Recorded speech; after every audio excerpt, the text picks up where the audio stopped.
আল্লাহ তাআলা যদি দয়া করে আমাদেরকে মাফ না করে, আমাদের বাঁচার কোনো উপায় নাই। আপনি কি ভেবেছেন আপনার নামাজ দিয়ে আপনি জান্নাতে যাবেন? আপনি তাহাজ্জুদ গুজার, সেজদা দিতে দিতে কপালে দাগ ফেলেছেন, এটা আপনারা জান্নাতে নেবে না?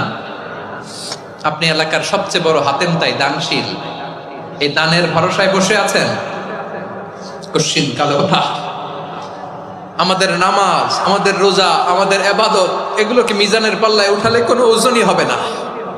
তবে আমাদের একটা কৌশল জানা আছে, আমরা আল্লাহর রহমতের ভিখারি। আমরা সেদিন আগেই গুনার স্বীকৃতি দিয়ে দেব। আমরা বলবো, আল্লাহ তুমি প্রশ্ন করার আগে তোমার একটা কথা বলি, আমারে কিছু জিজ্ঞেস করো না, আমি সব করেছি। এমন কোন পাপ নাই যে পাপ আমারে দিয়ে হয় নাই। তোমার রহমত দিয়ে তুমি জান্নাতে পাঠাবা, তোমার দয়ায় জান্নাতে যেতে চাই, আমল দিয়ে না। পারবেন বলতে? কিয়ামতের দিন আমরা বলবো, আল্লাহ আমার আমল দিয়ে জান্নাত চাই না, আমি তোমার দয়া দিয়ে জান্নাত চাই। তোমার দয়া ছাড়া আমার কোনো উপায় নাই।